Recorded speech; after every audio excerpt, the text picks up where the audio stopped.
And once again CNN, aka Fake News Network, is whining about something President Trump has done to upset them. On Thursday morning, President Trump shut down his exclusive golf course on Summit Boulevard where he is vacationing in order to allow members of the U.S. Coast Guard to hold a tournament without the prying eyes of the scandal-hungry mainstream fake news media hacks. Yup, the mainstream media were all up in arms because a truck from the sheriff's department was blocking the View media's view of the golf course. I wish those of us who lost our health insurance coverage because of Obamacare could have resisted when millions of us got that notification letter. But let's be honest with ourselves, resisting is only okay if the president is a Republican and white. Via Town Hall. Did mainstream media forget how Obama treated Fox News? I know the mainstream media is still licking its wounds after President-elect Donald Trump smacked them around in his first press conference since winning the election. And I hate to add salt to their wounds, but it seems they've got a case of amnesia. The media feigned outrage after Mr. Trump refused to take a question from a CNN reporter. "Don't be rude," Mr. Trump told CNN's Jim Acosta when he tried to ask a question. "No, I'm not going to give you a question. You are fake news." He went all out against the network because they reported on an unsubstantiated 35-page document that claimed Trump is being blackmailed by the Russian government. Trump praised those in the media who had restrained from peddling the false report. "I have great respect for the news, great respect for freedom of the press," Trump said, thanking those who didn't run the unsubstantiated story, saying his opinion of them may have gone up a notch. But the mainstream media rallied around CNN. The journalist whom Trump called on should have yielded to CNN. "Don't allow him to refuse to answer cues from certain news outlets," Politico reporter Peter Stern tweeted.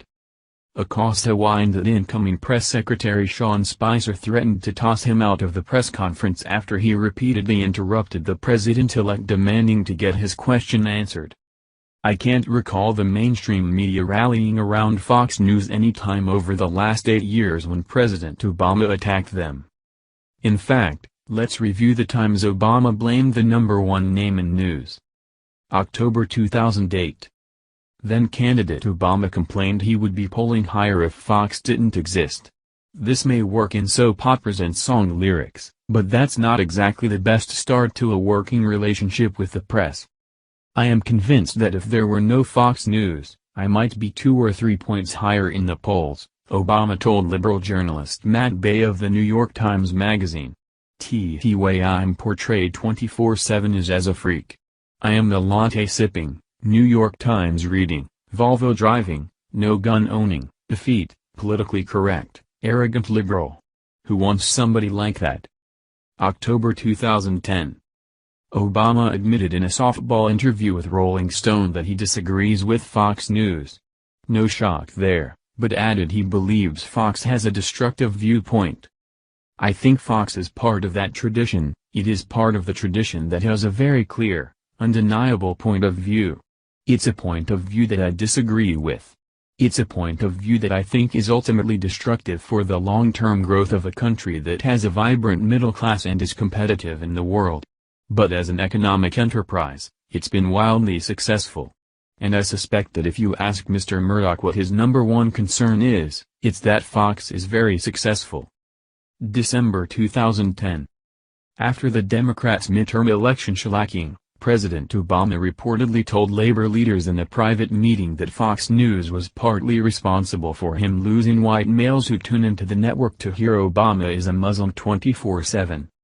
He needed someone to blame for the massive losses because the next election was his. September 2013.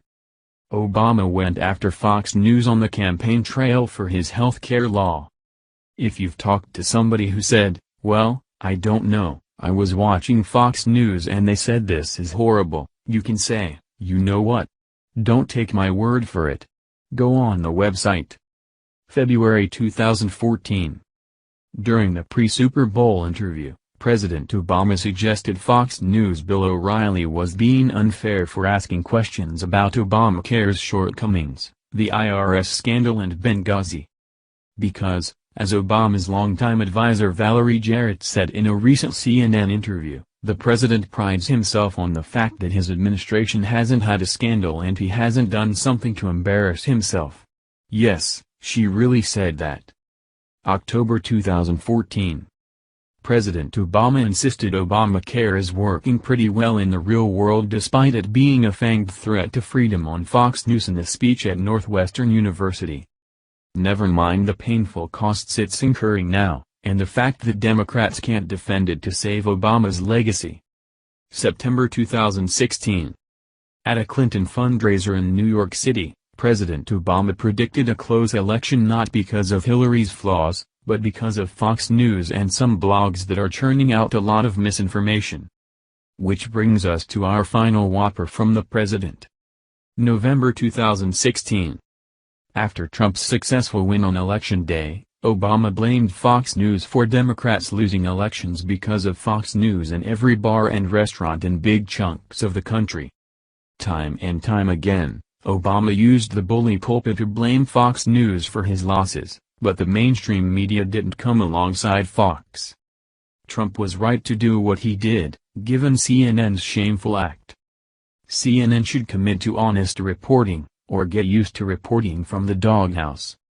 Isn't it wonderful how the media attacks President Trump on everything, even when all he wants to do is golf a few holes and let the National Guard have a private golf tournament on his own golf course, in peace?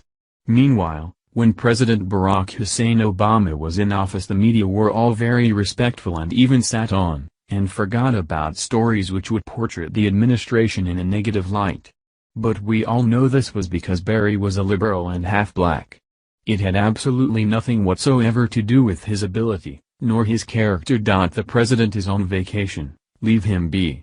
After the year of hell he's had just trying to undo all the baggage and mistakes Obama left us with while you scum in the media lie about him on a daily basis, he deserves to have a 2-week vacation in peace. Pretend President Trump is an African American liberal Democrat if you have to.